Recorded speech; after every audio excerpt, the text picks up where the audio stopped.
अपने बच्चों के लिए अपने डीप लव और सेल्फलेसनेस को दिखाता है। क्लाइमैक्टिक मोमेंट तब आता है जब क्रीचर्स ली पर अटैक करते हैं। वो अपने बच्चों को बचाने के लिए उनका अटेंशन अट्रैक्ट करता है और उनके लिए अपनी जान दे देता है। ये एक इमोशनल और गट रेंचिंग सीन है जिसमें ली अपनी सैक्रिफाइस के थ्रू अपने फैमिली के लिए अपना अनकंडीशनल लव दिखाता है। रेगन अपने फादर के डेथ के बाद फाइनली समझ जाती है कि उसका मॉडिफाइड हियरिंग एड क्रीचर्स के अगेंस्ट एक वेपन बन सकता है।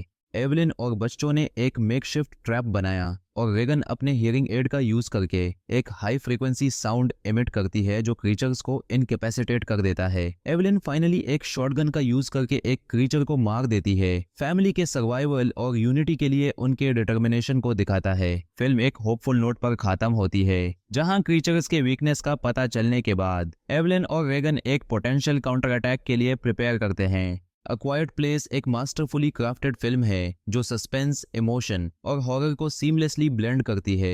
एबट फैमिली का सर्वाइवल और उनका इमोशनल बॉन्ड स्टोरी का हार्ट है जो फिल्म के टेरिफाइंग एटमॉस्फेयर को एक डीपली ह्यूमन एलिमेंट प्रोवाइड करता है। साइलेंस का इनोवेटिव यूज और साउंड डिजाइन फिल्म को एक अनफॉरगेटेबल सिनेमैटिक एक्सपीरियंस बनाता है जो ऑडियंस को एज ऑफ देयर सीट्स पर रखने के साथ उनके दिलों को भी टच करता है।